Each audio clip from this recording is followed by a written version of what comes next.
자, 안녕하세요, 여러분들. 자, 오늘은 저번 시간에 이어가지고 그 제정 군사 국가의 등장 관련된 내용을 이제 진행을 할게요. 어, 몇 페이지 펴보시냐면 262페이지 펴보세요.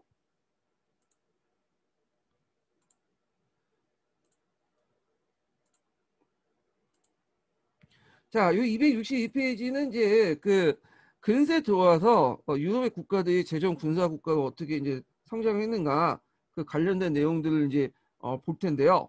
자, 요거 그 내용제 그 제용 자체가 좀 약간 흐름을 알아야지 이제 좀 이해할 수 있는 부분이 있어갖고 요 부분은 이제 좀 약간 어 내용을 정리하고 나서 강독을 이제 진행을 할게요. 어 먼저 이제 화이트보드로 해가 들어가고 이제 볼게요.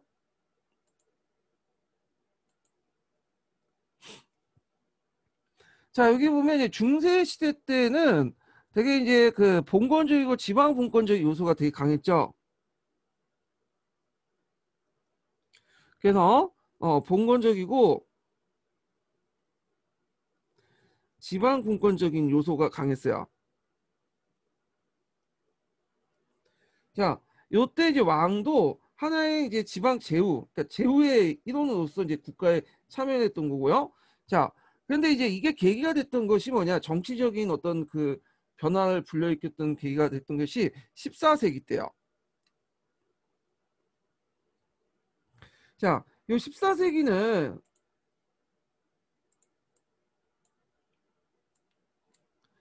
어, 두 가지 큰 사건이 있었어요.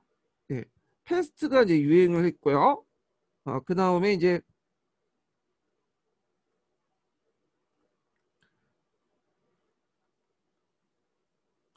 그리고 백년 전쟁이 있었죠. 전쟁으로서.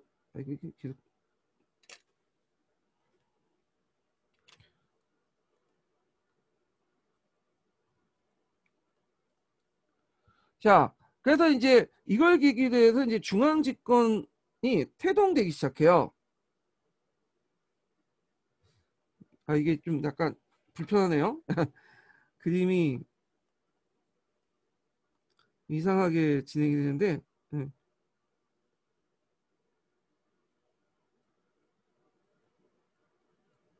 자, 중앙 집권 국가가 태동되기 시작하는데요. 자, 이것이 이제 16세기 때부터 이제 중앙 집권이 이제 탄생하게 되는 배경이 되죠.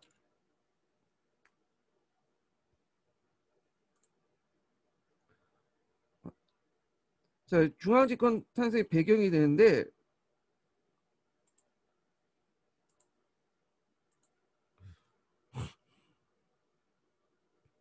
아, 잠깐만요. 이게 왜, 이게 잘 안 되네. 이게 이거 민감하게 반응하네. 16세기 때.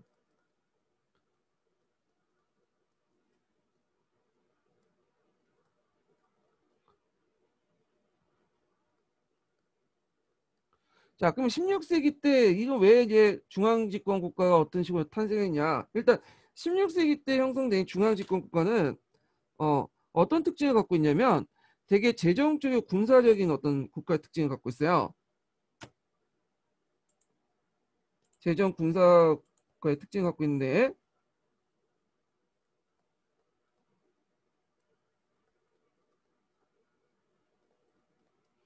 자, 그러면 이제 요 과정들을 좀 보면요. 일단 군사적 변화에서 이제 볼 수가 있는데, 종전에 중무장 기병들이 했던 이제 그 기병 중심의 군사 체제가 뭘로 바뀌면 하향 무기로 바뀌어요. 자, 그래갖고 이제 이때 이제 뭐 용병이라든지 상비군 이런 것들이 등장을 하게 되죠. 자, 그리고 이제 그 중앙에 있는 왕들은 군사력을 유지하기 위해서는 제일 중요한 게 뭐겠어요?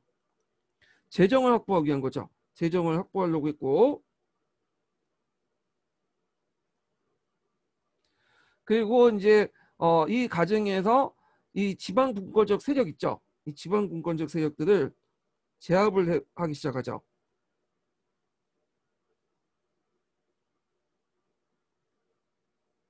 자, 이때 지방 분권적 세력은 어떤 세력들이냐? 자, 이때 이제 그 도시라든지 영주 세력들을 즐겨죠.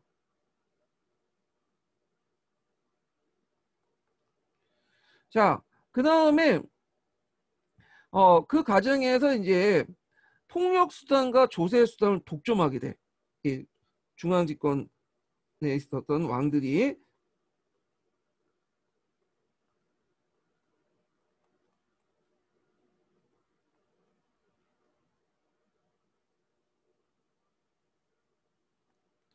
자, 그리고 관료제가 이제 형성되기 시작하죠. 왜냐하면 군사력 유지하고 재정 확보하고 이런 것들을 하기 위해서는 관료제가 필요해. 음. 그래서 관료제들이 등장을 했다. 자, 이때 이제 관료제는 이제 전문 관료들과 군사 지도자들로 구성되어 있죠. 그리고 이제 이런 것들이 정통적인 엘리트 관료들과, 그러니까 엘리트 세력들과 뭐냐면 대립을 한 측면도 있겠지만 대개 보면 적당히 균형을 유지하면서 협력을 유지하게 돼요. 자, 그래서 이제 이런 식으로 중앙 집권화를 이제 가능케 했고요. 그 중에 제일 중요한 게 중앙 집권의 제일 중요한 게 재정 확보예요. 그래서 이 재정 확보와 관련된 것들을 한번 좀 정리를 해볼게요. 자, 여기 보면 이제 그 재정 확보는 이제 아까 이제 이런 식으로 이제 군사력을 유지하고 하게 돼 되게 중요했던 건데, 그래서 이제 그 관료제를 하고 지방 분권 세력들 억제하는 과정에서 왕권은 재정을 확보하려고 상당히 노력을 했는데, 자, 이게 제대로 안 됐어. 왜 그러냐면 지금도 그렇지만 돈을 거두려면 상당히 뭐냐면 조세 저항이 크잖아요. 그 당시에 마찬가지예요.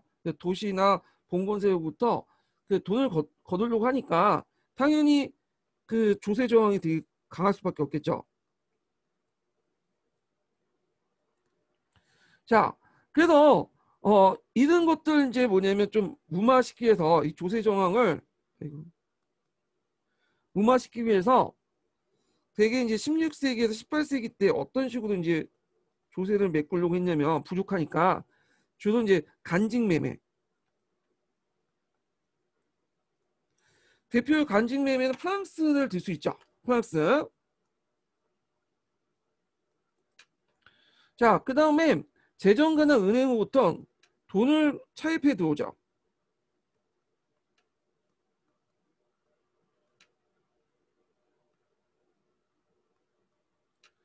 돈을 이제 차입해 들어왔다는 거. 자, 그래서 이제 이런 식으로 이제 뭐냐면 재정 확보를 하고 있다. 그런데 이제 여기에서 이런 식으로 돈을 확보하지 않은 국가들이 몇 명 있었어요. 어떤 나라들이냐면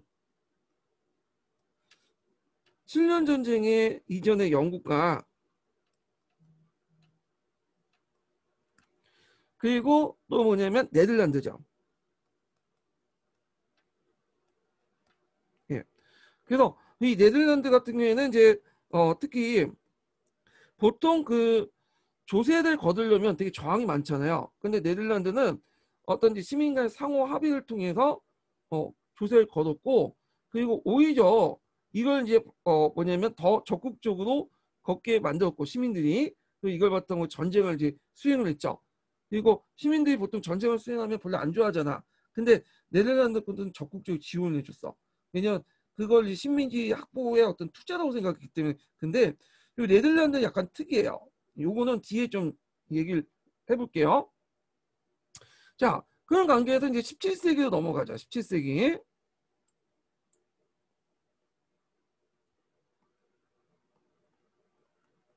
자, 17세기는 어떤 시대죠? 종교 전쟁 시기야. 그다음에 무슨 전쟁이 있었죠? 또 왕조 전쟁이 겹쳤던 시기죠.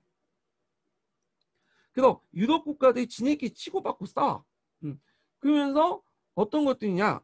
자, 유럽이 고도의 군사력을 이제 갖기 시작해요.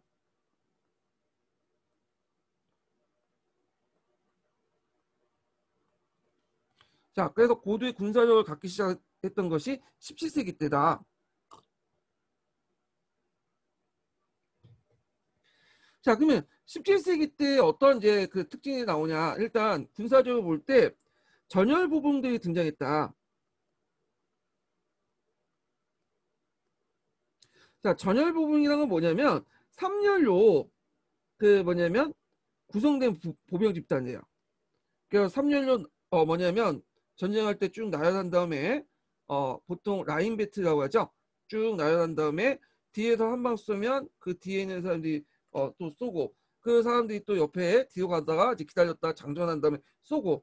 그래서 장전 속도를 뭐냐면 한계가 있으니까 장전 속도를 이런 식으로 조절해 갖고 계속 연속 사격을 할 수 있도록 한 것이 3열 구성 방식이에요.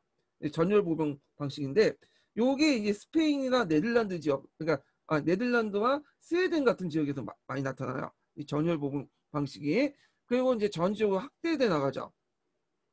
그리고 이제 우리나라가 임진할 때 고생했던 게 뭐가 있냐면 하승총이죠. 하승총이 이제 등장하게 돼. 하승총이. 자, 그래서 하승총이 등장했다.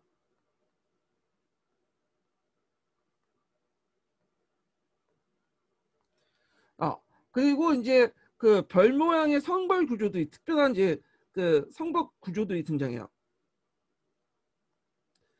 이거는 별 모양의 이제 형태인데 왜냐하면 이제 높다랗게 이제 그 성벽을 만들면 일직선을 만들면 포병의 공격적인 뭐냐면 공격을 받게 되죠. 그래서 하향 무기를 이제 뭐냐면 효율적으로 대처하는 과정에서 별 모양의 성벽 구조라는 것들이 등장을 하게 되고요. 그리고 군대 수도 이제 증가되죠. 군대 수도 이제 증가되고 그리고 이제 그 뒤에 얘기지만 17, 18세기 들어가면 군대가 균이다 돼. 이 말은 뭐냐면 예전에는 군인들이 뭐 복장도 뭐 이상하게 입고 자기 마음대로 입고 있었고 군복도 제대로 갖추지 않고 있었는데 기율도 엉망이었고 근데 17, 18세기 들어가면서 이제 전쟁이 많다 보니까 뭐 종교 전쟁이든 왕조 전쟁이든 많다 보니까 효율적 군대를 유지해야 될 거 아니에요? 그러다 보니까 이제 통일적인 복장, 그다음에 군가, 군기, 균율 이런 것들을 이제 만들기 시작해요. 그러면서 이게 전 유럽으로 이제 뭐냐면 확산되면서 이게 뭐냐면 딱 오늘날 현대식 군대 체제가 정비가 되기 시작해. 자, 그래서 이런 과정을 통해서 이제 18세기 들어가면 새로운 변화를 불러일으켰는데요. 요거 좀 다 지울게요. 네. 18세기 때 들어오면서 이제 이 재정 군사 국가, 그러니까 중앙 집권적 재정 군사 국가가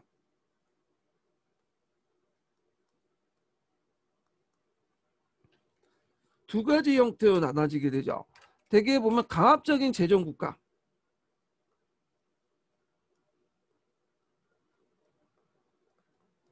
그래서 강압적인 재정 군사 국가로 이렇게 되고 그래서 대표적인 나라가 프랑스,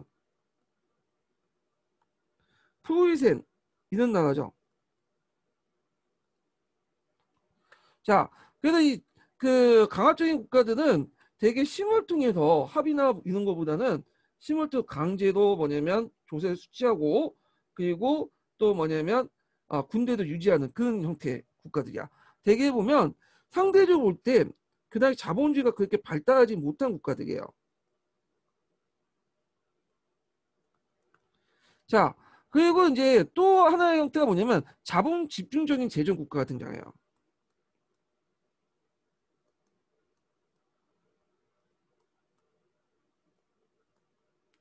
자, 그래서 요때 대표인 나라 영국이나 네덜란드 같은 나라죠. 이런 나라는 자본주의가 상당히 어느 정도 발달한 상태예요. 그래서 이 네덜란드는 아까 얘기한 것처럼 그 당시 상공업자들이 합의를 통해서 조세를 징수하고 또 계획을 세웠고 이제 이 계획이 예산이 확보되면 그 예산을 토대로 전쟁을 했던 나라죠. 그래서 다른 나라들 같은 경우에는 전쟁을 일단 벌어놓고 그 당시 필요한 예산을 긁어 모으는 형태인데 반해서 네덜란드는 되게 합리적인 방법으로 예산을 확보한 다음에 전쟁을 시작했다.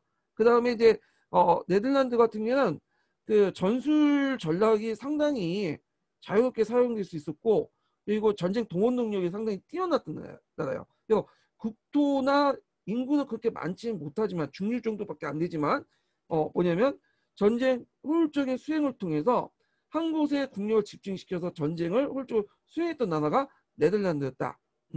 그래서 요 네덜란드를 상당히 이 책에서는 강조를 하더라고요. 좀 읽어보시면 알겠지만, 자 그러면 대충 이제 이렇게 이제 한번 그 흐름을 이제 파악을 하고 나서요. 자 그러면 내용을 볼게요.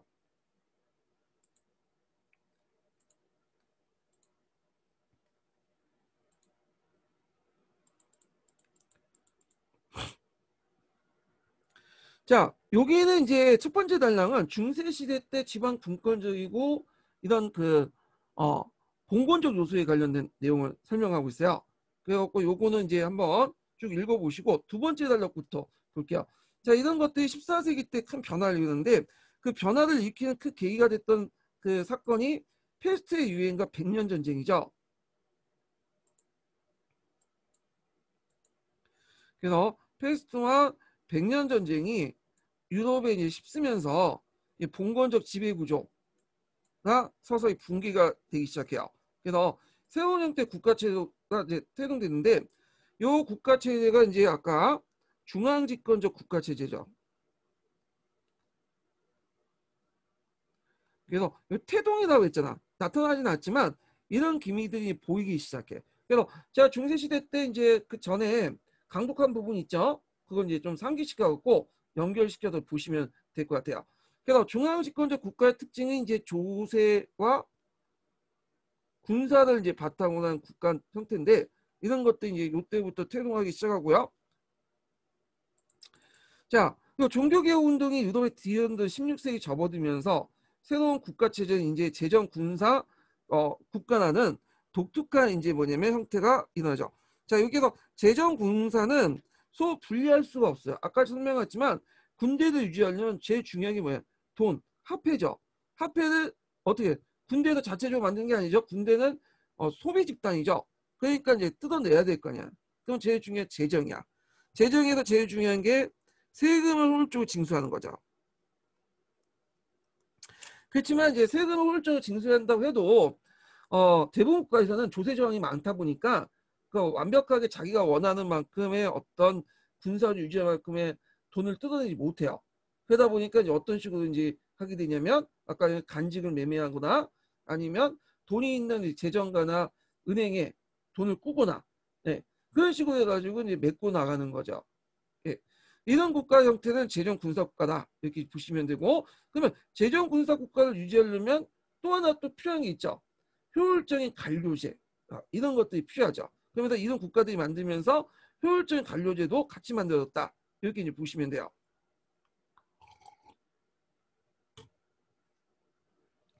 자, 그래서 재정 군사 국가는 독특한 형태로 보여주기 시작했다.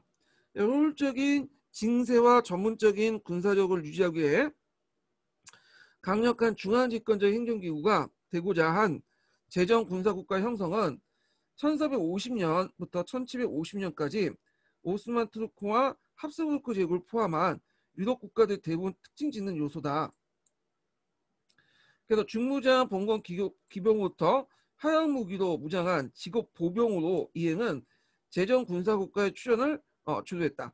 자, 이때 직업 보병이라는 건 두 가지 종류가 있어요. 하나는 그 용병을 얘기하고 또 하나는 상비군을 얘기하죠.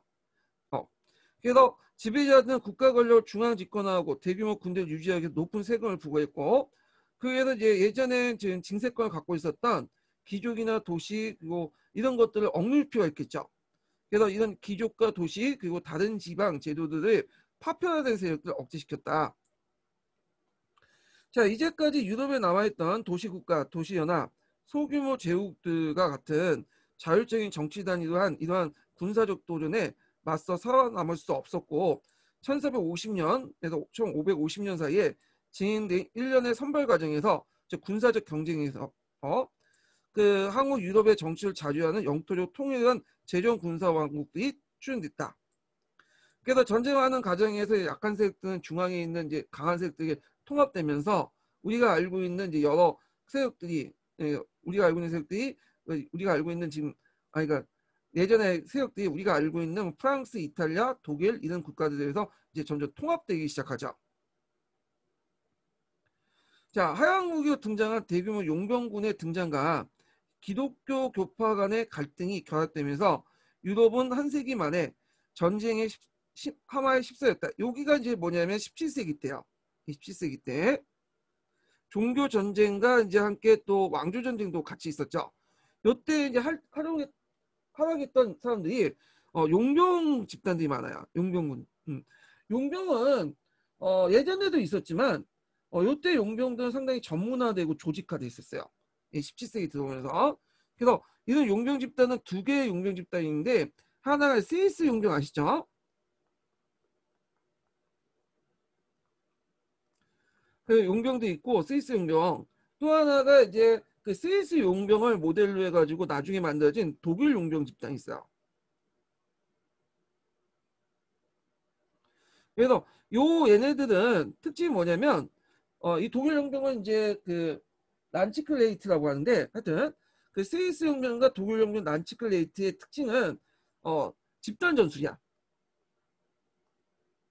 그래서 하향 무기를 바탕으로 한 집단 전술로서 주로 보병 중심이에요. 보병 중심.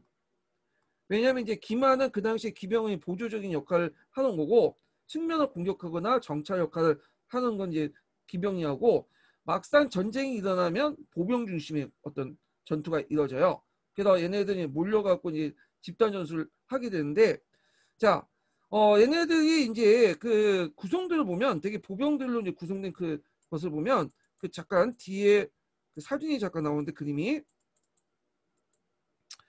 얘네들이 이렇게 세 개의 부류로 이제 뭐냐면 구성이 됐어요. 이거 30년 전쟁 때 기준으로 얘기를 보는 건데 일단은 하나가 이제 이 창병이 창되고 있는 거 있죠? 이 창병이라고 하는데 얘네들은 이제 좀 약간 돈이 없는 얘들, 돈이 없는 용병들이 이제 창병을 써요. 그래서 이 창병들은 주 역할이 뭐냐면 뒤에서 그 하승총을 쏘는 사람들 있죠? 그 사람들 보호해 주는 거야. 그래서 얘네들이 안전하게 총을 쏠 수 있도록 창을 날아간 다음에 기병으로부터 공격을 막아주는 역할을 이 창병이 해요. 그 다음에 이제 그 보병 중에 그 뒤에 이제 앞 전후로 해갖고 이제 있는 게 있죠. 이렇게 왼쪽과 오른쪽에 있는 그 보병 집단인데 요거는 머스켓이라고 해요. 머스킷병이라고 하죠. 머스킷병. 잘 안 써지네.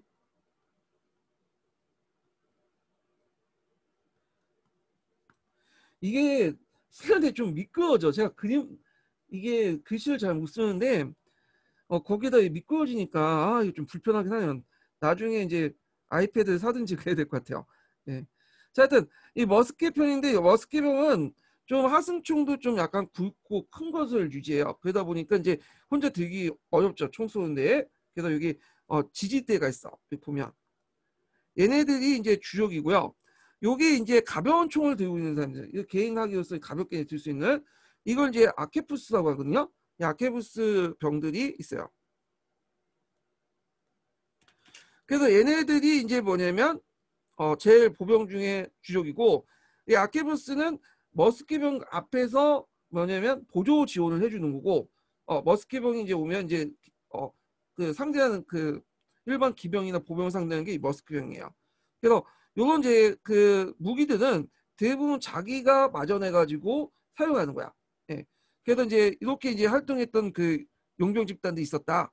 그래서 이 용병 집단들이 문제가 많았어요. 이게 독일 용병 집단들인데 얘네들이 막 약탈하고 그래가지고 얘들이 그것 때문에 이제 인구가 많이 경감되고 많은 사람들 죽고 그래요.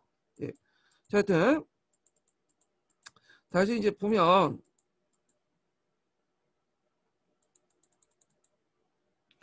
재정 군사 국가를 지탱하기 위한 재정적 필요는 지배자와 지배 계급 대 사회적 정치적 관계에 재조정을 요구했다. 그래서 종교 개혁과 종교 전쟁은 이런 변화의 속도를 늦췄지만 종교적 열기가 가라앉으면서 두 가지 유형 국가가 등장했죠. 18세기 이후부터요. 그래서 프랑스와 프로이센 같은 강압적인 중앙 집권적 재정 군사 국가와 요 국가들은 그 당시 자본주의가 상대적으로 좀 발달하지 못한 국가들이고 상대의 자본주의가 발달된 네덜란드, 영국 같은 자본 집중적 제정국가 군사 국가였다.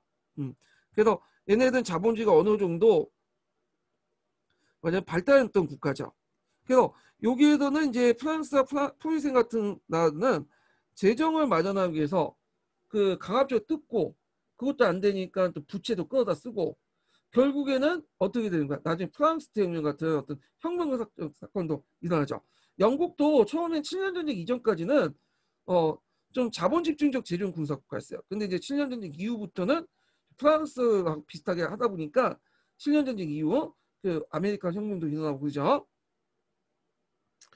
자, 국가들 간의 치열한 경쟁 속에서 모든 권력을 중앙정부에 집중시키기 위해 국가가 사회에 가하는 압력은 계속 증가되었다.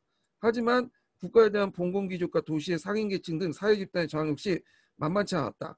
자, 이 시기에 유럽의 근대국가 역사는 다른 국가의 관계에서 자신의 위치를 지키려 끊임없이 투쟁하는 국가의 역사인 동시에 국내적으로는 권력 투쟁을 깨하는 국가와 이에 저항하는 사회 집단 간의 갈등의 역사이다. 자, 그럼 유럽 국가들의 이제 군사적 경쟁에 대해서 이제 한번 좀 볼게요. 자, 15세기 후반까지 서유럽의 기독교 세계는 프랑스와 영국을 비롯해 한자 동맹 교육 도시와 투턴 기사단이 있어요. 자, 이 투턴 기사단은 독일 기사단이라고 해요. 독일 기사단. 이 독일 기사단이라고 하는 애들인데 얘네들이 나중에 이제 그 동유럽 지역에 개척한 땅이 있죠. 이게 프로이센이죠. 그래서 이 프로이센 공국이 나중에 브랜덴부르크 공국과 합쳐지게 되잖아요. 예. 그리고 독일 기사단 외에도 유럽에서 중세시대 3대 기사단이 있어요. 제가 예전에 한번 얘기를 했는지 모르겠는데 그 대표적인 상대 기사단이면 성전 기사단이 있고요. 그 다음에 병원 기사단이 있어요. 이 병원 기사단은 뒤에 이제 몰타나 로도스의 근거를 뒀기 때문에 몰타 기사단, 로도스 기사단 이렇게 이제 얘기를 하죠. 자, 그래서 이런 그 3대 기사단은 뭐 상식적으로 좀 알아두시는 것도 좋을 것 같아요.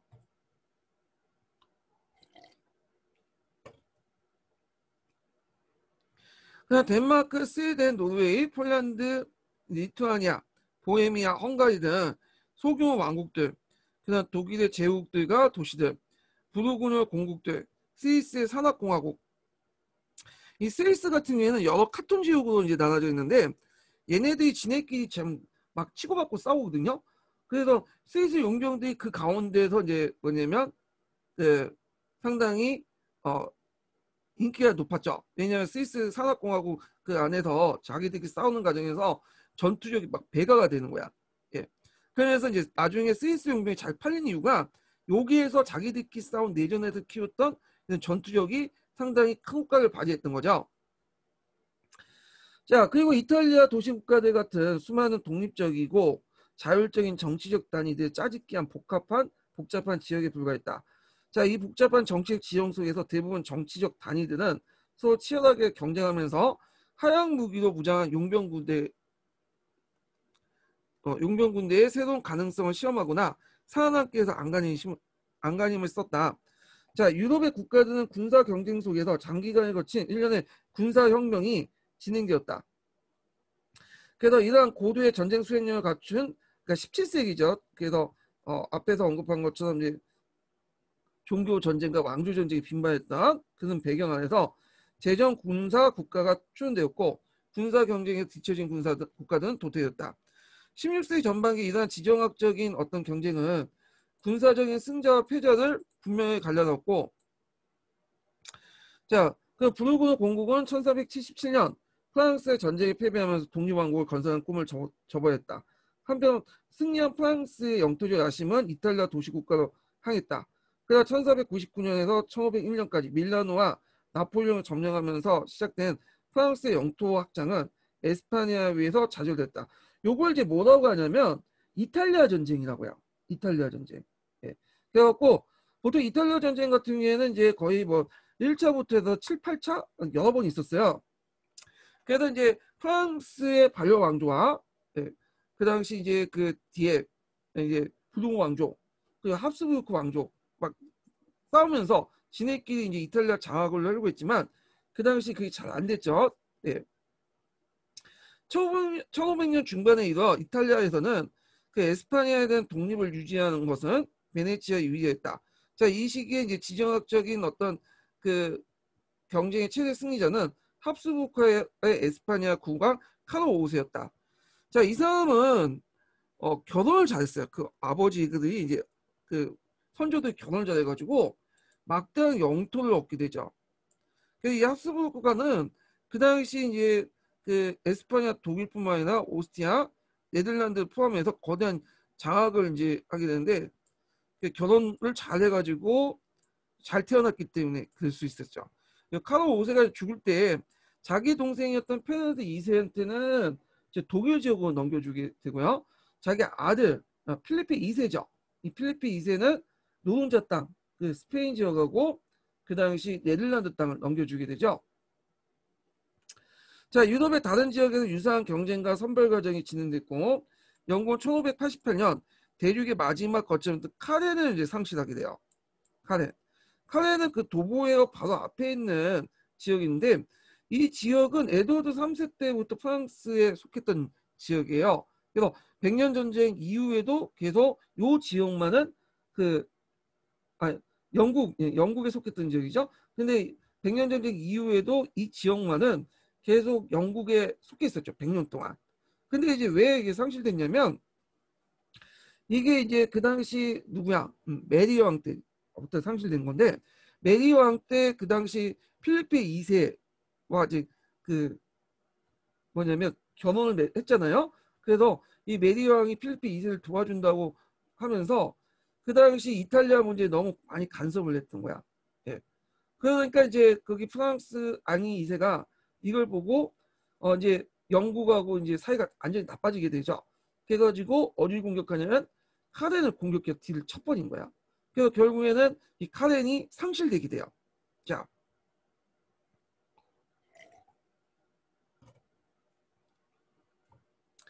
자, 대륙과의 군사적 접촉에서 자유였으나 그래서 상비군 필요성이 크지 않았던 영국은 제정 군사국가의 발전에서 상대를 뒤처지는 모습을 보여주었다. 자, 한편 새로운 한적을 뛰기 시작한 폴란드 리투아니아 왕국은 발트 연안의 한자 동맹 도시들에 대한 통제권을 장악했고 1525년에 포유생 공장령이 됐던 투덤 기사단의 영지를 통합했다. 그러나 1618년에 브랜덴부르크와 통합된 포유생 요때 이제 1618년에 브랜덴부르크는 이제 오늘날 독일 지역이에요. 독일 베르린 있죠. 예. 이 베르린 지역이 이제 브랜덴부르크 선제후가 통치했던 지역인데 지금이야 베르린은 인구가 많은 도시지만 그 당시에는 거의 뭐 100만도 안 되는 조그만 어떤 중소 제후였어요. 근데 이 사람이 결혼을 잘했어. 그래갖고 그 브랜덴부르크 선제후가 결혼을 잘해가지고 그때 이제 동프르센 그 지역을 30년 전쟁 와중에 꿀꺽 자기가 먹은 거예요. 예. 그리고 나중에 이제 폴란드 분할을 할 때도 이제 프로덴 2세죠. 프로덴 2세 때 이때 이제 서프루센 지역을 또 꿀꺽 먹었죠. 그래서 이 프루센 지역이 브랜덴부르크 이제 넘어가게 되고 그 다음에 에스파냐 왕위 계승 전쟁 이후부터는 이제는 브랜덴부르크라는 지명을 버리고요. 프로이센이라고 하죠. 이 나라를. 그래서 이제 국명을 바꿔버렸죠. 자, 하여튼 이래서 폴란드로부터 독립하여 제정 군사 왕국의 기틀을 마련했다. 예. 그 발트의 이제 건너편에는 스웨덴이 1526년에 덴마크의 스트롬을 침공했고, 그래서 이제 덴마크하고 이제 같은 루트파 교회지만 별로 사이가 안 좋았어. 왜냐면 그 당시에 이제 발트의 지출 문제를 둘러싸고 갈등이 있었죠. 이 스웨덴은 그 앞 뒤에 얘기했지만 네덜란드와 함께 강소국 중에 하나예요. 강소국은 뭐냐면 프랑스나 러시아처럼 인구를 많고 인구나 그 영토는 많지는 않지만 이들 나라들은 이제 뭐냐면 그 나름대로 체제 정비를 잘해가지고 군사력이 되게 강했어요. 네. 그래서 상당히 그 당시 영국이나 프랑스나 스페인에 맞먹는 국력을 자랑을 했던 나라들이죠. 자, 그다음 동쪽 병방에는 러시아의 지배자 이반 4세가 1547년 황제 짜르를 칭하면서 1년의 정복을 착수했다. 이렇게 이제 보시면 되고요.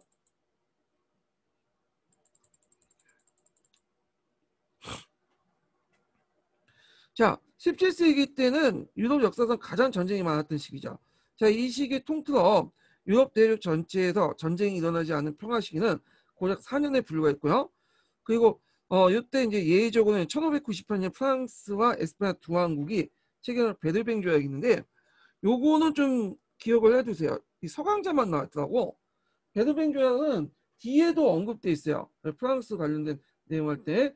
그래갖고 이제 앙리 4세하고 필리프 2세가 이제 맺었던 조약인데, 자, 이건 좀 뒤에 좀 얘기하고, 1604년에 에스파냐와 영국의 평화조약, 네덜란드의 12년 후련조약에 따른 짧은 평화를 제외하고는 유럽 전체를 볼 때는 평화는 예외적 상황이었고요.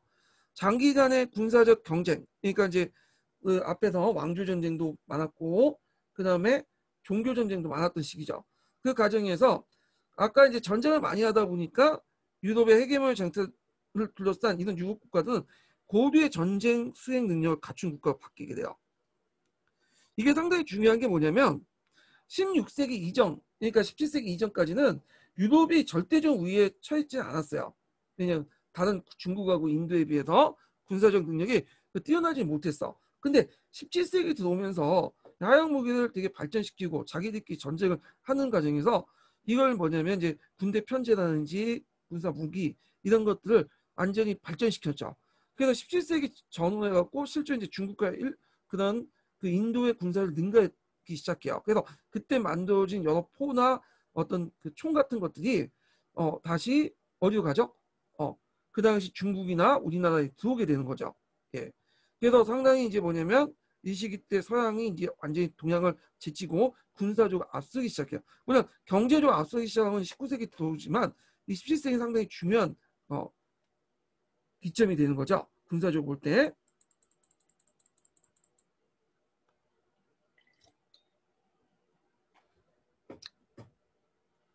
자, 16세기 등장하기 시작한 제정 군사 국가는 군사적 혁신을 주도했다. 일부 왕국은 자신들의 용병대를 상비군을 변화시키고 그다음 대포 공격을 건질 수 있도록 정교하고 고비용을 요구하는 별 모양의 이탈리아식 성체를 건설했는데 이게 이탈리아에서 처음 나왔기 때문에 그런 것 같아요. 자, 이탈리아 성체는 이 베네치아는 중심에서 이제 먼저 만들었기 때문에 그런 말을 붙였는데 요거 이제 여기 보세요. 별 모양. 예. 자, 여기 보면 일단은 이게 이제 왜 유리하냐면 하양국에 자, 이때 이제 기존에서 높은 그 벽을 쌓았잖아요. 이 벽을 쌓으니까 이게 나중에 하양국에 발달되면서 이게 더 불리한 거야. 왜냐 하양국 대포에 금방금방 맞아서 이게 성벽이 무너져요. 그러니까 이게 안 되겠다 해갖고 대개 보면 이제 성벽을 쌓을 때 좀 낮은 그 성벽을 쌓고 그리고 이런 식으로 별모양을 쌓아가지고 충격을 분산시키는 그런 역할을 해요. 잘 안 맞도록 맞아도 충격을 분산시키도록. 그 다음에 여기 이제 곳곳에 튀어나온 곳이 있죠. 예. 이걸 이제 그 우리나라는 돈대라고 하는데 이런 걸 둬가지고 이제 뭐냐면 저기 여기 쳐들어오면 여기가 해자인데 요 해자에서 이제 여기 중요한 하망을 형성해서 여기 이제 적들을 섬멸시키는 데 이용을 했던 거죠. 자, 이런 방식으로 이제 뭐냐면 운영이 있다. 근데 나중에 들어가면 19세기 들어가면 대포가 더 발전돼. 근데 그러면서 이런 성북도조차도 이제 뭐냐 필요 없게 돼요. 그래서 이제 나중에는 성벽을 다 해체하거나 아니면 지금처럼 관광용 이런 것도 몇 개만 기념적으로 놔두고 그렇게 돼. 그래서 이런 것도 19세기 들어가면 이제 거의 쓸모없게 됐다. 19세기 같은 게 19세기 초반에 들어가면 뭐가 만들면 자결탄이 만들어져요. 자결탄이라는 건 뭐냐? 예전에 하양무기는 총알이라든지 그러니까 야가 쇠구슬이라든지 막대기나 돌이나 쇠망줄이나 이런 것들을 집어넣고 쇠구슬 집어넣고 공격을 했잖아요. 그러니까 그 자체가 터져서 나오는 것보다 그 하약이 폭발력에 의해서 이제 나가서 뭐냐면 사람이나 그 성체나 배를 이제 파괴시킨 건데 자결탄은 그 안에 탄도가 있어요. 그래서 발사가 되면 국방에 나가서 이게 터지면서 뭐냐면 그 지역을 이제 완전히 초토화시키는 거야. 그래서 자결탕에 나오면서 이제 19세기 때는 이런 그 뭐냐면 성벽조차도 무의미해졌다. 이렇게 좀 기억을 해두시면 될 것 같아요. 자, 그리고 17세기 때는 아까 있는 스웨덴의 3열 그 정예 소총수가 있었죠. 이들이 번가서 발표하는 하승총 부대가 있었고요. 그래서 이제 이렇게 이제 하승총 같은 경우에 심지에 불을 붙이고 발사하는 속도가 어떻게 돼요? 어느 정도 이제 시간이 걸리기 때문에 3열 종대를 해갖고 차례차례 해갖고 이제 발사를 하게 되죠. 자, 이런 것들이 나중에 네덜란드나 뭐 일본에도 영향을 주고 그래요. 17세기 말에는 프랑스는 병사들의 복장을 통일하고 총검을 장착한 하승총을 도입했다. 이게 왜 총검을 이제 했냐면 하승총을 이제 쏘다 보면 예, 아임베트라고 쭉쭉 해갖고 이제 쏘면서 나가잖아요. 그러면 이제 얘네들이 막판에는 하상총에 뭐냐면 심지를 뽑아갖고 뭐 장전 불을 지피고 총알을 장전하는 그런 시간이 없어요. 그냥 바로 앞에 적으니까 지금처럼 연사 사격이 불가능하니까요. 그러니까 이때는 이제 뭐냐면 하승총에 총을 딱 꽂고 백병전을 하는 거야. 예. 그렇기 때문에 총검이 필요했던 거야.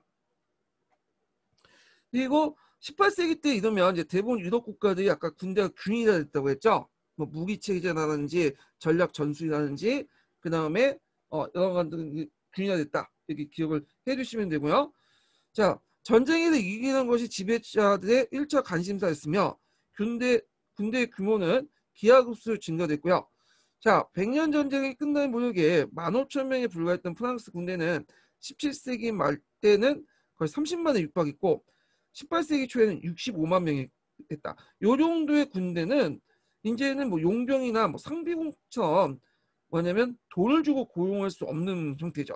18세기 넘어가면 그래서 이제 나중에 이제 뭐냐면 프랑스 대혁명 때 이제 들어가면 이 좀 뒤에 얘기지만 이제 어느 정도 이 자체에서 이제 돈 주고 다 고용하기 힘드니까 징병제를 실시하는 거예요. 징병제가 프랑스 대혁명 이후에. 자, 그래서 이제 이런 식으로 이제 한번 쭉 봤고 그 다음에 뒤에 넘어갈게요. 그리고 한 나라에 개발된 전술과 군대는 전쟁을 통해 빠르게 다른 나라에 전해졌고 그러니까 이제 이런 것들은 이제 국가 생존에 걸려지다 보니까 왜냐면 빨리빨리 전파되겠죠. 중부장 기병의 중요성이 사라지면서 기종은 왕에게 점점 더 의존하게 되었다. 자, 유럽 지배자들은 조세 수입을 통해 엄청난 양의 군사비를 확보하고자 했고 당연히 공공지출 중에 군사비가 차지하는 비중이 커져서 루이 14세 시대 때는 프랑스의 75%, 포트 대제 때는 러시아는 85%, 내전기의 코로나 시대 때는 영국의 90%였다. 자, 군대 문제는 국가의 가장 중요한 사안이 되었고 돈이 많아야 아까는 지금 군대를 유지할 수 있죠. 그래서 돈이 많아야 승리하는 것이 당연한 일이었다. 자, 마키아벨리가 지적했듯이 화폐는 힘의 근원이었다. 자, 효율적인 자원 축출, 재정 확보를 위한 노력은 자원을 토대로 둔 봉건 국가로부터 조세를 토대로 둔 재정 군사 국가로 이행을 의미했다. 자, 이 과정에서 국가는 폭력수단과 가세권을 독점하였다. 자, 그래서 예전에는 지방의 여러 분권적 세력들이 그걸 가지고 있었는데 나눠 가졌는데 이제는 국가가 폭력수단과 가세 징수를 독점함으로써 이런 그 군사 재정적 국가로 바뀌게 되죠. 자, 그러나 이 시기 때 유럽의 지배자들이 자의적으로 세금을 징수할 수 있었던 건 아니었다. 군사적 유지 확대를 위해서는 그들은 조세를 강할 수밖에 없었지만 국왕의 가세는 아까 얘기하는 조세 저항을 불러일으킨다고 했죠. 그래서 공식적인 비공식적인 지배계획과 도시 농민들의 동의가 필요했고, 자, 그리고 16세기 때 이런 식으로 동의를 받고 하여튼 강제적으로 이제 하든 반강제적으로 하든 징수를 해도 한계에 이르죠. 그래서 이제 거의 17, 18세기 들어가면 지배자들은 추가적인 재정 확보하기 위해서 재정가들에게 돈을 빌리거나 간직을 매매했다. 특히 프랑스 같은 경우에는 간직 매매가 되게 많아요. 근데 이런 점에서 아까 얘기한 네덜란드하고 영국은 예외적인 거야. 이 네덜란드, 영국은 아까 얘기한 것처럼 그 중앙집권적 국가지만 약간 자본 집중적 재정 국가죠. 그 앞에 있는 강압적인 재정 국가가 아니라 특히 이제 네덜란드는 그 다른 국가들과 좀 대비되는 모습들이 보여요. 자, 상대적으로 많은 도시 인구를 보유한 네덜란드 납세자들은 상공업자에 대한 증세를 동의했다. 그래서 이제 그 네덜란드 납세자들, 그러니까 주로 상공업에 종사하는 그런 사람들은 상공업에 대한 증세를 동의했는데, 왜 그럴 수밖에 없냐면 그 뒤에 있지만 얘네들이 이제 그 상공업을 활성화시키려면 많은 식민지가 필요하잖아요. 그러면 식민지가 필요하면 일단 뭘 해요? 전쟁을 해야 되겠죠. 그럼 전쟁을 하려면 돈이 필요하죠. 그래서 얘네들은 자발적으로 국가의 동의 아래 그 자발적으로 자기들이 상호 동의 아래 뭐냐 예산을 편성한 다음에 전쟁을 일으켜가지고 그리고 거기에 식민지 개척해서 그걸 거점으로 해서 무역을 확대하는 거야. 그러니까 전쟁의 일종의 왕조의 이해관계가 아니라 투자의 목적을 한 거야. 투자. 예. 자, 그 다음에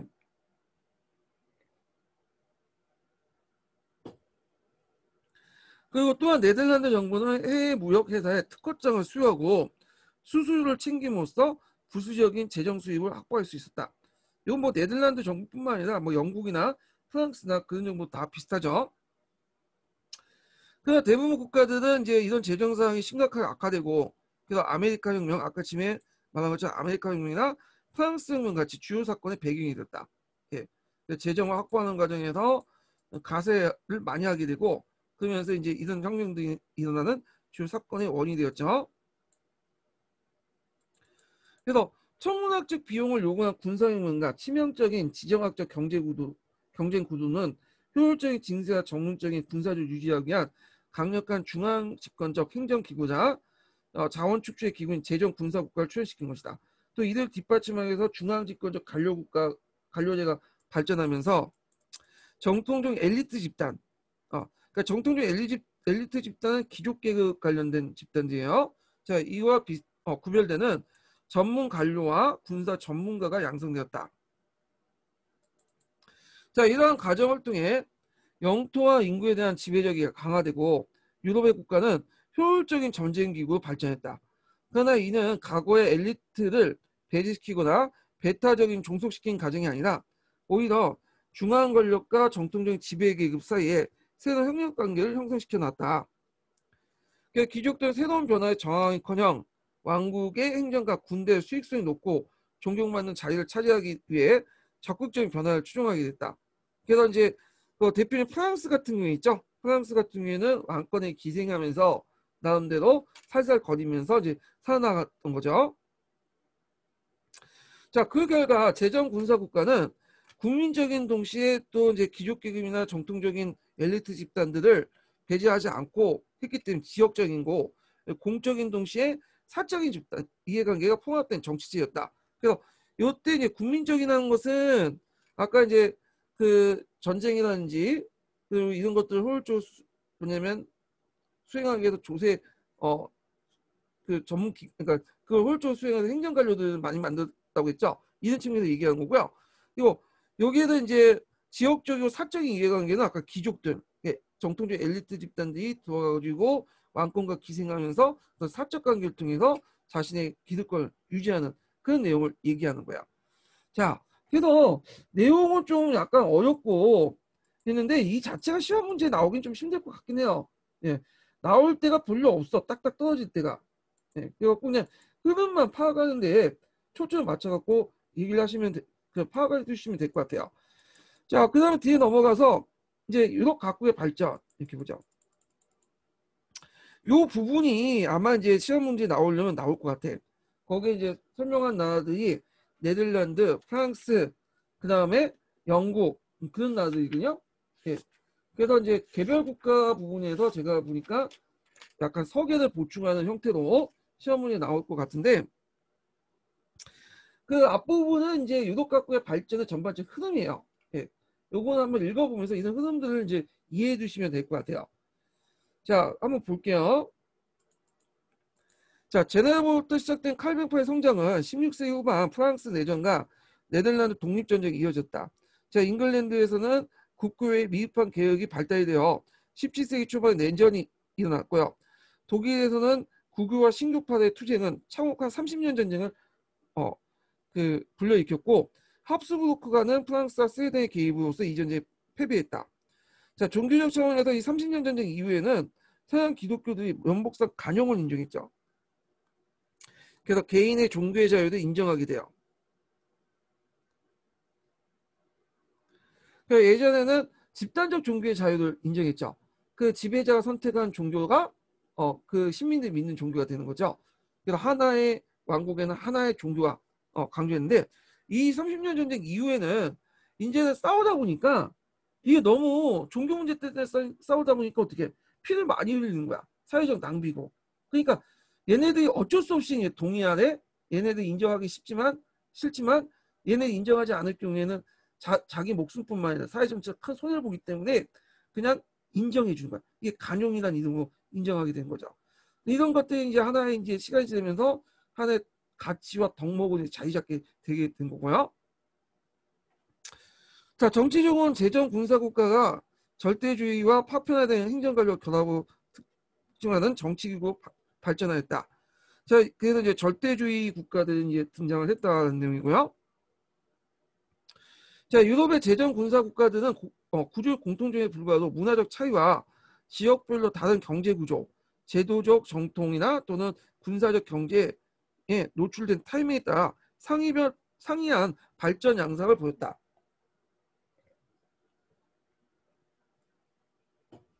자, 지정학적 경쟁에 먼저 반응한 에스파냐, 프랑스 같은 선발 국가들은 군사적 확장을 위한 국내 자원을 강압적인 방식으로 축출한 경향을 보는 반면에, 자, 이걸 이제 아까 아침에 강압적인 재정 국가라고 했죠. 자본주의 국가들이 좀 자본주의 발달이 좀 덜한 국가들이죠. 자, 후발 재정 군사 국가들 전반적으로 국가 경제에 심각한 피해를 주지 않으면서 상대적 효율적으로 자원을 축전에 성공했다. 자, 이런 나라들은 영국과 네덜란드 국가들이에요. 예, 자본주의가 어느 정도 발달됐던 국가들이죠. 그래서 이들 국가들 입장 볼 때는 이거는 일종의 투자기 때문에 시민들 입장 볼 때 적극적인 협력을 끌어낼 수 있었던 거죠. 자, 그러나 유럽 국가들 상인한 대응 방식과 발전상은 단순히 국제적인 경쟁에 대응하기 시작한 타이밍 문제가 아니다. 이들은 서로 다른 대응 방식은 각국의 내부적인 원인, 즉 경제 특징과 소유관계의 성격에 기인한 것이라 할 수 있다. 예를 들어 프랑스 같은 이른바 절대주의 국가는 자본주의 발달이 더딘 탓에 정치적 강압적 수단을 통해 국내 자원을 축출하고 국외 약탈 감행할 수밖에 없었다. 네, 자본주의 발달이 늦었던 나라죠. 그래서 이제 프랑스의 절대주의 국가는 영주의 지대차치 체제에서 그 국왕의 조세 축출 체제를 이행했다. 강압적인 방법이 이제 주인만 바뀔 뿐이지 그대로 지속됐다는 거야. 그래서 또한 봉건 귀족대 주종 관계를 후원제에 입각해서 귀족대 유대 관계도 발전시켰지만 사회적으로 기존의 착취 계급을 탈피하지 못한 채 오히려 이를 유지하고 공존시켰다. 그러니까 절대 왕정과 종전의 귀족 관계에서 볼 때 아까 지금 이제 귀족들이 기생 입장에서 기생적인 존재에서 이제 그 용돈을 타가면서 왕한테 그 유지가 됐다고 했잖아요. 자, 근데 사회적으로 볼 때는 종전체 영국이나 그 다음에 네덜란드처럼 종전의 귀족들이 완전히 없어지지 않고 계속 일반 평민들 입장, 제3계급 입장 볼 때는 착취계급은 남아갖고 군림하고 있었다는 거죠. 자, 그래서 이런 것들이 이제 뭐냐면 문제가 되는 프랑스 대혁명의 어떤 배경이 됐다는 거 좀 기억을 해두시면 될 것 같고요. 자, 그 다음에 이제 17세기 때 영국 같은 경우에는 자생적 자본주의가 일찍부터 발달한 나라에서는 이 군사적 경쟁에 대응하는 방식 프랑스와 달랐죠. 자, 얘는 자본주의 소유관계에 따라서 이제 영국은 채무 이행 불능이나 파산의 위험에 걷지 않으면서 전쟁을 효과적으로 재정 지원할 수 있었고요. 자기 지속적인 자본주의 경제 토대로 군사적 경쟁을 대응해 영국은 아까 이제 우원한 해군력과 효율적인 조세 대응성 이걸 바탕으로 대륙의 경쟁에 의해서 경제적 군사적 비교 우위를 점할 수 있었다. 영국 같은 육군이 약하지만 육군 상비군 없죠. 근데 해군력이 강해. 네. 그 다음에 영국 같은 경우에 무역을 많이 하다 보니까 얘네들이 뭐냐면 일찍부터 금융제도가 발달됐어요. 그래서 보통 네덜란드 같은 경우에는 그 금융제도 발달됐잖아 하잖아요. 근데 네덜란드가 몰락한 다음 17세기 중후반부터는 영국이 금융권을 장악해요. 그래서 얘네들이 영국이 금융에 장악하기 때문에 굳이 정부가 국민들 뜯어내서 프랑스처럼 강압적으로 이렇게 징수를 해갖고 이렇게 했던 것이 아니라 시장을 통해서, 그러니까 금융권을 통해서 효율적으로 채권이라든지 이런 것들을 발매해 갖고 전쟁 자금을 끌어모았던 거죠. 그러다 보니까 조세 저항도 상당히 적었던 거고요. 그리고 자본가 입장을 볼 때도 이 영국 정부의 어떤 전쟁이나 식민지 쟁탈전이 자기한테는 유리하게 된 거예요. 왜냐하면 식민지가 넓혀가면 그만큼 원료 공급자, 상품 시장 역할을 하게 되잖아요. 근데 이런 것들이 7년 전쟁 이후부터는 또 그냥 너무 가중하게 이제 부과되고 정부가 이제 집중을 나서면서 아메리카에서는 폭발돼 나가는데 이건 좀 예외적인 현상에서 좀 보시면 돼요. 자, 그래서 이제 네덜란드를 볼게요. 네덜란드. 자, 네덜란드는 요때 네덜란드는 16세기 때 네덜란드죠. 오늘날 네덜란드하고 좀 그 규모가 컸어요. 그러니까 지금의 벨기에가 룩셈부르크까지 합쳐서 보통 네덜란드라고 했던 지역이죠. 그래갖고 보통 북부 지역, 네덜란드 북부 지역 같은 경우에는 네덜란드어를 쓰고 있고요. 그다음에 그 왈츠라는 지역이 있어요. 이 프랑스에 가까운 지역인데 여기는 왈츠 또는 프랑스 그 지역은 왕농이라고 바뀌네요. 하여튼 이 왈츠 지역 같은 경우는 프랑스어를 써요. 그리고 요쪽 그 우리가 알고 있는 흔히 이제 프랑드 지역 있죠. 프랑드 지역. 이 프랑드 지역 같은 경우에는 요 그 안보 지역에 속하지만 프랑스어를 써요. 아니 프랑스가 네덜란드어를 써요. 근데 나중에 이제 독립할 때는 이 북부 지역만 독립했고 네덜란드하고 하고요. 여기 이제 프랑드와 그다음 그다음에 이제 왈츠 지역 있죠. 그러니까 왕농 지역, 왈농 지역 같은 경우 왈농 지역은 여긴 벨기에라고 하죠. 이게 묶었던 것은 뭐냐면 얘네들은 이제 신교를 믿고 있고 얘들은 구교 지역에 속해요. 예. 요 북부 지역의 여러 주 중에 제일 큰 지역이 홀란드라는 지역이에요. 홀란드. 그래서 나중에 독립할 때 이 홀란드를 중심으로 해서 독립을 하게 되고 그래서 이제 홀란드가 중심 지역이다 보니까 나중에 중국이나 일본에서는 이걸 하란이라고 번역하죠. 하란. 네. 그런 이유에서 이제 번역한 거다. 이렇게 보시면 돼요. 자, 16세기 네덜란드에서는 파견된 에스파냐 총독들은 완고하게 카톨릭교를 고집을 하게 되고요. 1556년 카로 5세가 물러나고 그 네덜란드 지역과 그 다음에 스페인 지역을 필리핀 2세에게 줬죠. 자, 그래서 필리핀 2세가 에스파냐와 네덜란드 국왕이 되었을 무렵에 네덜란드는 프랑스어를 사용하는 남배 왕농 지역, 그러니까 왈치라고 하죠. 또 지방과 네덜란드어를 사용하는 북쪽의 프랑스어와 홀란드 지역으로 포함되어 있다. 그래서 왈롱 프랑스는 구교, 홀란드는 신교 이렇게 보시면 돼요.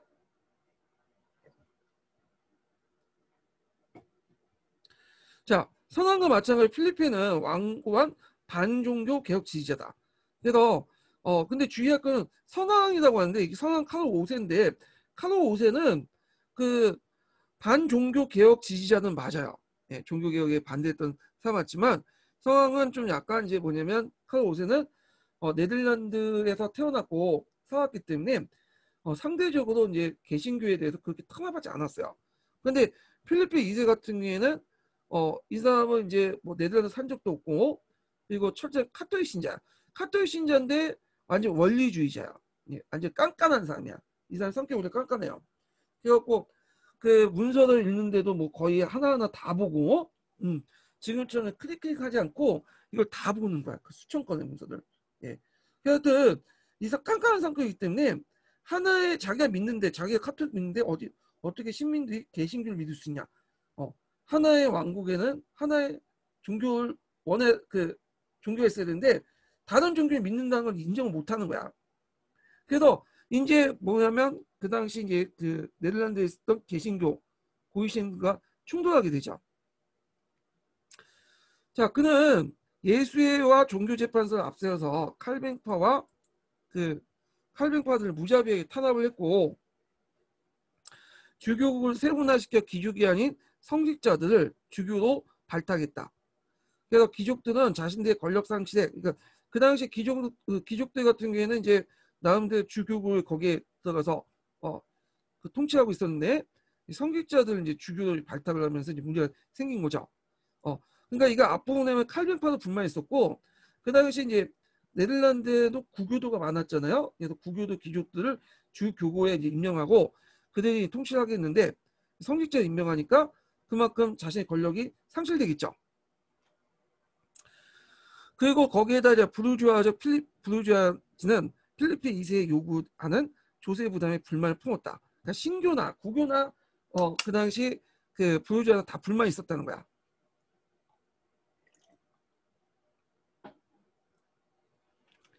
자, 특히 그 스페인은 그 당시 스페인은 그 전에 이제 원래 유대인들이 스페인에 많이 살았어요. 그래서 거기에서 이제 뭐냐면 번역 사업도 하고 문화적으로 상당히 발달시키는 토대도 마련했고 그리고 스페인이 그 이베리아 반도를 점령하는 과정에서 그러니까 재정복 운동 과정에서 도움을 줬는데 이제 다 끝나고 나니까 필요 없으니까 이들을 다 쫓아내요. 재산도 빼갖고. 근데 얘네들이 어디로 가냐? 네덜란드로 가죠. 상대적 종교적 자유가 있으니까. 그러니까 필리핀 2세가 집권할 당시에는 이제 전쟁을 많이 하니까 돈이 많이 필요하잖아. 그러니까 돈 줄였던 유대인들이 나가니까 이제 어디에서 그래도 좀 약간 돈이 많은 네덜란드 지역에서 막 돈을 뜯어내기 시작한 거야. 그러다 보니까 불만을 가질 수밖에 없겠죠. 자, 거기에다가 칼빈주의 성장은 종교적 갈등을 불러일으켰다. 그래서 1565년 네덜란드 귀족들과 신교들이 이러한 탄압에 앞서 봉기를 일으켰는데 이로써 카톨릭 에스파냐 지배에서 벗어나기 위해서 네덜란드 독립전쟁이 시작됐다. 그래서 필리핀 2세는 알바공을 총독 임명하고 군대를 파견하여 네덜란드인들 저항을 탄압하고 수천 명의 반란 세력들을 처형했다.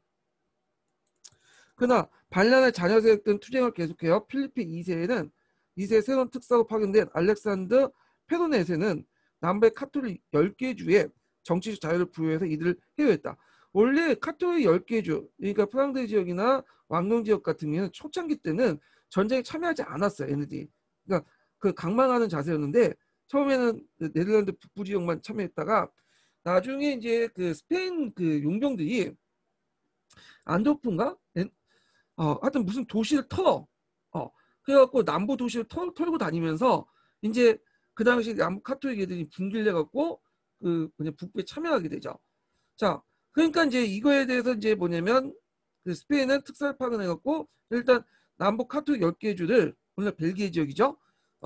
이들에게 이제 정치 자유를 부여해서 해유를 했고 그리고 나머지 이제 얘네들이 스페인 넘어가고 나머지 북부 지역 같은 경우에 다시 이제 7개 주가 그 위트레트 동맹을 결성하게 돼요. 그리고 네덜란드 공화국 연방을 선포하게 되죠. 자, 에스파냐는 공화국을 인정하지 않고 싸움을 지속했으나 재정적 난간에 봉착하여 평화협정을 체결하게 돼요. 예. 그 평화협정이 명칭이 안 나왔는데 이 평화협정을 뭐라고? 헤이그 평화협정이라고요.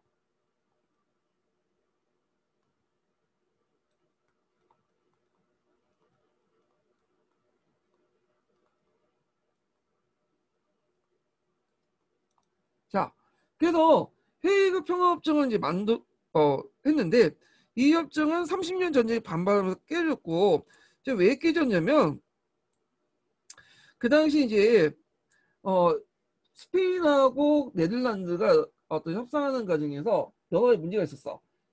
그때 이제 종교의 자유 문제. 그러니까 이제 스페인 같은 경우에는 뭘 요구했냐면 그 당시 네덜란드 지역에 카톨릭이 있었거든요. 그러니까 얘네들이만 소수지만 얘네들에게 종교의 자유 인정해 달라 요구를 했는데 그 네덜란드가 그러면 너네들이 먼저 그 남부 지역에 있는 신교들의 종교의 자유 인정해 달라 그런 식으로 요구를 하게 돼요. 그러니까 이제 이게 서로 맞지 않고 깨지게 되고요. 그 다음에 두 번째로는 그냥 네덜란드 식민지가 그 당시 많았어요. 그 다음에 스페인 식민지와 많이 겹치게 되죠. 자, 그런 결국 뭐냐면 이 평화협정이 깨지게 되고 30년 전쟁이 이제 뭐냐면 네덜란드가 신교편에 들어가면서 전쟁이 시작되죠. 결국에는 1648년에 베스턴 팔렌 조약 체결과 함께 에스파냐는 마침내 네덜란드 독립을 공식적으로 이제 승인하게 돼. 이미 이제 독립했지만 요때 국제적으로 승인받았다. 이렇게 이제 보시면 될 것 같아요. 자, 네덜란드는 지금 왕국이지만 그 당시엔 공화국이었죠. 그래서 폴란드를 중심으로 한 공화국 체제를 유지했는데 요때 귀족들 연합으로 이제 나라를 통치했어요. 그 가운데 대빵이 누구냐면 총독이었어. 우리식으로 따지면 이제 그 대통령인데 대개 총독은 누가 이제 어떤 가문이 이제 배출됐냐면 오레네 그 나세우 가문이 이제 주로 해요. 오레네 가문이. 그래서 이제 여기 있고 또 의회인 신분제 의회가 있었죠. 근데 이 네덜란드가 특징이 뭐냐면 네덜란드는 일단 칼뱅파 교회가 특권화된 종교단체야. 막대한 권한을 갖고 있어요. 근데 네덜란드 안에는 칼뱅파만 있었던 게 아니에요. 칼뱅파가. 그래서 그 외에도 다양한 개신교들도 있었죠. 제논파라든지 뭐 하여튼 제세파 그런 개신교도 있었고 카톨릭 세력도 있었고요. 그다음 유대교 세력도 있었어요. 유대교도. 왜냐하면 이베리아 반도에서 쫓겨난 그 많은 유대인들이 네덜란드에 건너왔거든요. 자, 그런데 이제 얘네들은 보통 칼뱅파 같은 경우에는 되게 엄격하죠. 우리가 이제 칼뱅 보면 뭐 다른 종교 믿으면 막 처형시키고 그러잖아요. 좀 깐깐한데 요때 네덜란드 칼뱅파 교회들은 좀 깐깐하지 않았어. 왜냐면 그 칼뱅파 중에 온건한 세력들이 이제 장을 하고 있었어요. 그래갖고 이제 요 파들을 이제 무슨 전파라고 하냐면 아르미니우스파라고 해요. 아르미니우스. 요 네덜란드 칼뱅파들을.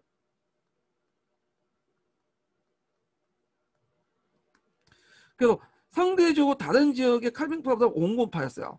그래서 다른 그 종교도 포용하는 애들이야. 그러니까 공식적으로는 네덜란드는 칼빈파를 내세웠지만 그렇다고 해서 다른 종교를 믿는다고 해서 막 그 스페인처럼 막 탄압하고 죽이고 그러진 않았어. 그래서 종교의 자유를 어느 정도 인정해주고 간용을 베풀었던 거야. 그 앞에 이제 스페인이 요구했던 그 카톨릭의 종교의 자유 인정해달라는 건 국가적 차원이었고요. 여기는 실제적으로는 인정은 안 하지만 그 사회적 차원, 문화적 차원은 인정을 해줬어. 네. 그러다 보니까 이제 그 당시 유대교도 인정받게 되고요. 사회적으로 자기 종교 활동을 하게 되고 그러다 보니까 유대인들이 많이 몰려들면서 이 네덜란드 암스테르담이 그 당시 17세기 초반 때 국제적 금융 중심지로 부각이 되기 시작한 거야. 한번 읽어볼게요. 자, 네덜란드 칼빈파 종교개혁은 개혁 종교는 네덜란드 칼빈파 개혁 교회는 특권화된 종교 단체였다. 네덜란드에서는 약 100만 명의 주민 가운데 약 20%가 칼빈파였다.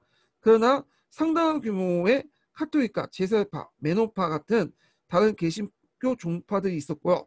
또 유대인들이 되게 많았다. 이 스페인한테 쫓겨난 유대인들이 피신처였다. 자, 이들은 1492년에서 1498년 내에 에스파냐와 포르투갈로부터 추방된 이후 네덜란드의 터전을 마련했다. 그래서 네덜란드는 점차 각자의 교리적 차이를 받아들이면서 종교적 간용의 모델이 되었다. 예. 그래서 네덜란드가 발달할 수 있었던 여러 가지 배경 중 하나가 종교적 간용. 그걸 통해서 많은 이제 뭐냐면 인적 자원을 통합할 수 있었다. 이렇게 볼 수 있죠. 그러니까 다양성이라고 볼 수 있어요. 다양성. 예전에 한번 그 강대국의 조건이라는 그 다큐 프로그램이 있었어요. KBS에서 했던 건데 강대국의 조건을 보면 그 네덜란드 종교적 다양성에 관련된 내용이 나와요. 그래서 그것도 한번 시간이 되실 때 한번 봐주시는 것도 좋을 것 같아요. 자, 그 다음에 그 스웨덴 국왕 구스타프 아돌프는 어떻게 작은 나라가 협력을 통해서 강력해질 수 있는 대한 예로 그 종종 네덜란드 공화국을 언급했다. 자, 네덜란드는 강력한 합스부르크에 맞서 처음에 불리한 위치에 있었으나 협력을 통해 놀랍도록 강력한 국가가 되었다는 것이다. 자, 이런 해석은 19세기, 20세기의 역사가들이나 사회학자들 분석과 대조적이다. 자, 이들은 네덜란드에 대한 분권화된 혼돈스러운 정치체와 느린 정책 결정 과정의 특징은 약한 국가를 평가했는데 그 당시에는 상당히 강속으로 평가받았다. 예. 그래서 스웨덴도 네덜란드를 모델로 해갖고 발전한 국가예요. 비슷하죠? 예. 약하지만 그러니까 작은 소국이지만 강한 국가 이렇게 있죠. 근데 최근의 연구 결과에서는 그 종전의 인식이 다시 부활된 것 같아요. 그래서 좀 네덜란드를 긍정적으로 이제 보는 견해가 많이 나타나는데 이 책을 보시면 알겠지만 네덜란드에 대해서 되게 호의적으로 적어놨어. 그래서 뭐 네덜란드에서 유학을 했던 사람이 적었나? 잘 모르겠지만 네덜란드 관련된 문제가 한번 나올 것 같은 느낌이 들어요. 예. 아마 이 장을 썼던 교수님이 들어가시면 낼 것 같은 느낌이 들어.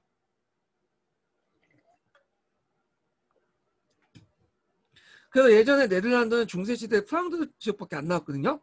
근데 종교 개혁 이후부터 이제 독립된 네덜란드 문제가 나올 수 있을 것 같아요. 하지만 최근의 연구 성과를 보면, 자, 네덜란드 공화국과 네덜란드 사이가 진보적 전술과 전략의 사용, 예. 아까 지금 언급했던 거죠. 그리고 효율적인 군사행정, 예. 그래서 군사행정을 군령이라고 하죠, 보통. 예. 군정이라고 하죠. 군대에서는 군대를 동원한 군령이 있고 그걸 지원해주는 군정, 이 두 가지 부분이 있어. 근데 효율적인 군사행정을 잘해야지 보급이나 이런 것도 효율적으로 지원할 수 있어요.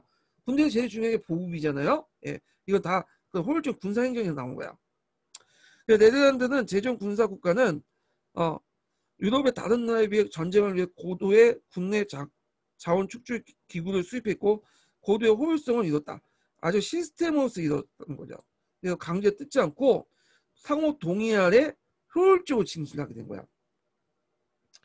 자, 인구 규모문에서 17세기 유럽의 어떤 국가도 전쟁 동원 능력에서 네덜란드를 능가하지 못했다. 자, 이 네덜란드는 인구도 적고 작은 공화국이 있지만 실제로 이런 군사행정 능력이 뛰어나기 때문에 병력을 신속하게 동원할 수 있었다는 거죠.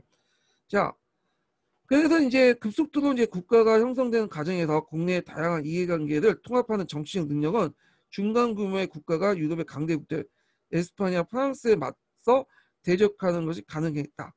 자, 참고로 이 당시에 인구가 제일 많았던 나라는 프랑스예요. 프랑스.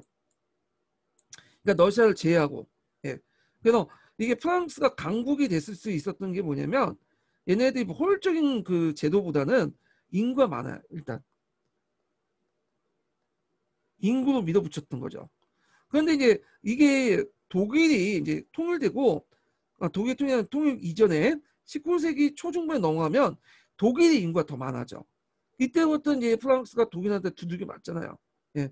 인구가 상당히 이제 국력 발달에 큰 영향을 준 것 같아. 그런데 네덜란드는 인구도 적은데도 불구하고 효율적인 군사행정을 통해서 뭐냐면 신속하게 군대를 동원해서 다른 국가와 뭐냐면 대등한 관계를 유지했다는 거죠.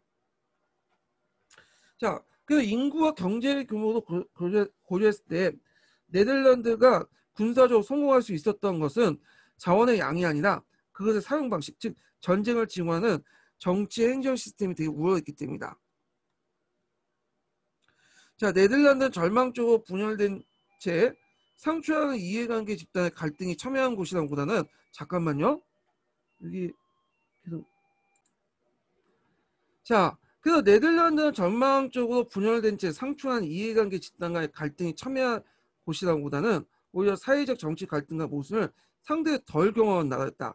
자, 이 시기 때 다른 유럽 국가와 달리 네덜란드는 내전이나 조세 폭동, 지방의 반란 심각하게 경험하지 않았다. 왜냐하면 내전의 원인이었던 뭐 종교 문제나 이런 것도 전혀 없었고, 그다음에 조세도 자발적으로 냈고요. 그러다 보니까 이런 것들 경험하지 않았죠. 특히 높은 세율에 비해 조세 폭동이 놀랍도록 저조했다. 폭동이나 대중적인 저항이 전혀 없었던 건 아니지만 폭력의 정도가 매우 낮았고 주민 대부분은 자원 소모적인 전쟁을 끝내기보다는 오히려 전쟁을 하라고 요구했어. 예. 왜냐하면 자본주의 발달을 통해서는 식민지가 필요했기 때문에 그죠. 그래서 그때 이제 집권 가문이었던 오레라 가문의 총독에 대한 대중의 지지는 확고한 군사 지도자로서 그들의 위상 때문이다. 그러니까 전쟁을 되게 잘했다는 거죠. 자, 당시 군주들이 통상 먼저 전쟁을 시작하고 자금 확보는 나중에 매달린 데 반해서 네덜란드는 이런 정치 시스템이 상당히 합리적인 게 먼저 예산을 정해놓고 예산이 어느 정도 확보한 다음에 전쟁을 했어요. 그래서 결정된 예산에 따라 전쟁을 위한 충분한 재정적 자원을 확보한 상태로 전쟁을 시작했고 자, 그리고 이를 통해서 상시적으로 육군과 해군력을 이용할 수 있는 구조를 확보할 수 있었다. 그러니까 전쟁이 되면 즉각 동원할 수 있는 병력을 항상 대기하고 있었다는 거죠. 자, 공화국의 수익과 경제 엘리트의 군사력 통제는 17세기 때 네덜란드가 이뤄낸 놀라운 경제적 성공의 전제 조건이 되었다. 자, 오랜 전쟁에도 불구하고 네덜란드가 경제적으로 발전할 수 있었던 것은 해상 교육로의 접근과 해상 교육 예, 수익을 창출한 자들의 이해관계를 보장해주는 국가의 보호 때문이다. 그래서 이제 적어도 엘리트들에게 세금은 경제적 부담보다는 오히려 유용한 투자처였다. 해상 교육과 식민지 확보를 위해서는 어느 정도 필요한 것이다. 예, 그런 거죠. 자, 그 결과 17세기 네덜란드 공화국은 스웨덴과 더불어 중간 규모의 인구를 가진 제정 군사 국가 중에 하나가 되었다. 네덜란드는 국가는 엘리트 집단과 지배층 사이의 협상의 결과라기보다는, 그러니까 보통 이제 프랑스 같은 게 대표적인 거죠. 예. 그래서 이제 그 프랑스 같은 경우에는 지배층 사이의 엘리트 집단, 그러니까 예전에 정통적 엘리트 집단인 귀족들과 그다음에 새롭게 등장한 엘리트 집단인 그 부르주아 간의 어떤 협상의 결과가 나타난 것은 엘리트 집단 간, 그러니까 이제 왕이 없으니까 그래요. 그러면서 상업 계층들이 모여가지고 협상의 결과로 형성되었다. 그래서 네덜란드 권력 엘리트들은 상비군과 조세 행정에 능동적으로 참여하여 이를 통제했고, 그러면서 그 행정 구조는 지배 구조의 그 지배 군주의 존재와 대규모 그 사적 용병들의 필요성을 제거했다. 그래서 이제 이런 지배 구조나 사적 용병대관이나 얘네들은 행정적 효율적인 제도를 통해서 그리고 그 항시 대기는 상비군을 통해서 그걸 마련했던 거죠. 자, 그런 점에서 네덜란드 국가기구는 위로부터 건설되었기보다는 아래로부터 건설되었다. 혁신과 기업 활동의 우호적인 조건을 갖추었으며 계약에 위해 관계를 존중했던 네덜란드 사회는 복잡한 조직을 수립하는 최적의 환경을 제공했다. 자, 이에 대한 가장 명백한 증거는 봉기 그 초기부터 공화국과 지방이 믿을 만한 채무자로 간주됐던 점이다. 이로써 네덜란드는 그 낮은 이자율을 바탕으로 대규모 그 융자를 이끌어낼 수 있다. 왜냐하면 그 일단은 이자 비율이 높은 게 그 상대방의 신뢰도가 떨어지기 때문에 리스크를 어느 정도 감안해서 받는 거거든요. 근데 이 당시 이제 네덜란드가 막 탄생할 때부터 그 중앙에 있는 공화국이나 지방에 있는 사람들이 서로 간에 믿을 수 있었어. 그러다 보니까 이제 자금 유통이 쉽게 될 수 있었고 그런 것들이 또 발달된 금융 시스템을 통해서 보증이 됐던 거죠. 그러다 보니까 전쟁할 때도 그냥 뜯어내는 것보다는 금융 시스템을 통해서 뭐냐면 돈을 빌려가지고 정부가 채권을 발행해갖고 전쟁 채권을 발행해서 합리적으로 징수해서 합리적 보충을 해가지고 전쟁 나가는 방법이었죠. 그리고 이것도 미리 확보한 재정을 바탕으로 부족한 부분은 또 이렇게 이런 식으로 메꿨고요. 자, 이는 근본적으로 전쟁 비용을 낮추는 요인이었다. 자, 납세자들은 국가행위에 대해 높은 신뢰도를 보였다. 그리고 다른 나라와 다른 특징을 보이고 있다. 이렇게 보시면 돼요. 이거는 뒤에 프랑스를 한번 보시면 그게 느껴져. 네덜란드, 프랑스는 완전 정반대거든요. 자, 오늘 여기까지 이제 끝났고요. 다음 시간에는 프랑스 부분을 할게요. 그래서 오늘 수고하셨고 다음 시간에 뵙겠습니다.